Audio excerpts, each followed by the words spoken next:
right, trending topics time. So let's have a look and see what people are speaking about right now. AGOA is the one that's, I suppose, a lot on people's mind at the moment. We've got it in the news, and this was announced, the extension until the end of this year. So, and I think the big news is South Africa has been included in that list of countries. So 31st of December, 2026. Remember that agreement had expired in September 2025. So this was where we weren't sure if South Africa would be included and whether or not it would still happen. This has been going on since 2000, and yeah, you know, relations with South Africa have been a little bit sketchy, to say the least, lately. So I didn't think we would probably, you know, have the benefit of being in it, but we are. So yeah, that's it's an extension of about a year, which some have complained is perhaps a bit short. Because it also places exporters in quite a precarious situation in terms of their planning. So, you know, how do you plan? But of course, we'll see how all of this unfolds. Good, but of course, there's a bit of caution attached to it. Yeah, very much so. All right, so there's AGOA. That's the big conversation there. Next one, Nedbank Cup. So Chiefs buy out. Yeah, they did, the holders, and it was a good match, I must say. I think Stellies won it in the first half by getting those 2 goals, and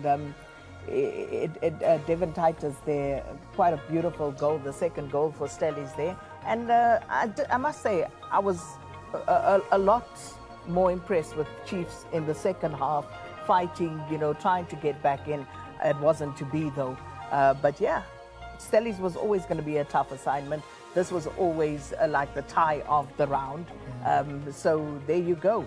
Stellies through, and congratulations to them. But a good night of Nedbank Cup action. Sundowns also not having a walk in the park, but eventually getting through there 2-1 as well. All right, so there we go. That's Nedbank Cup over there.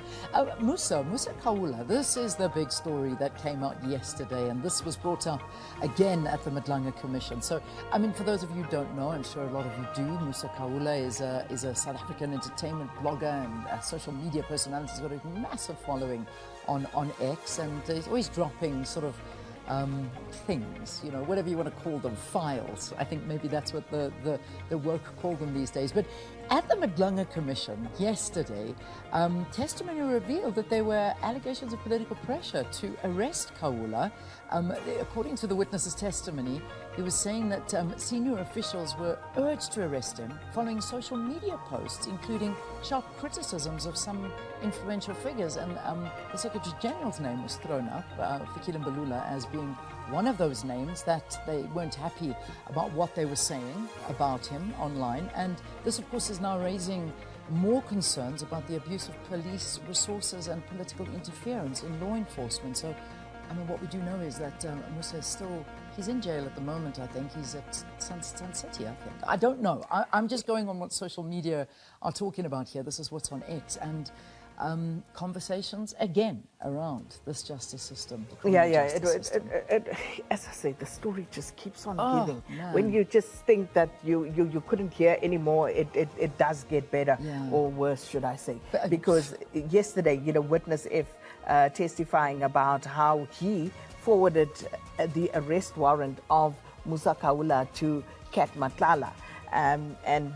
This is following an instruction from the Deputy Police Commissioner Shadrack Sibia. It all is so intricate, and you know, it was crazy how all of this played out. But yeah, that is why Musa Khawula is trending in the main, his name coming up at the Nedbank Commission. It's frightening. Anyway, okay. Finally, John Steenhuisen. So that was, you know, what we were expecting. He made the announcement yesterday that he will not be throwing his hat into the leadership. Said he wants to.